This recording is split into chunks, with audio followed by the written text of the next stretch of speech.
Timbog ang isang lalaki matapos ipatupad ng mga operatiba ng Tarlac City Police Station, Tarlac PPO, ang isang search warrant sa kasong paglabag sa RA 10591 at 9165 sa Sitio Paruba, Barangay Karangyan, Tarlac City. Ayon sa ulat ng Tarlac PNP, isinagawa ang search warrant sa pamumuno ni Police Lieutenant Colonel Sian C. Logroño, Chief of Police ng Tarlac City Police Station, sa kasong paglabag sa RA 9165 at 10591 na inisyo ni Honorable Judge Edwin S. Bonifacio, Presiding Judge ng Regional Trial Court, Branch 111, Tarlac City, Tarlac, laban sa sospek.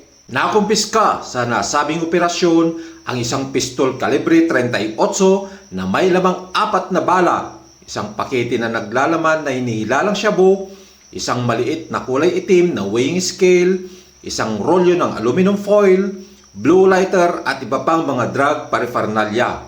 Ang naarestong sospek ay kasalukuyang nasa kustodiya ng Tarlac City Police Station na nahaharap sa kasong 10591 o paglabag sa illegal possession of firearms at RA 9165 o violation of Comprehensive Dangerous Drugs Act of 2002. Sa pangyayaring ito, mapapatunayan natin na ang pagkakaroon ng matibay at magandang ugnayan ng pulisya at komunidad ay agad na masusukpo ang anumang kriminalidad.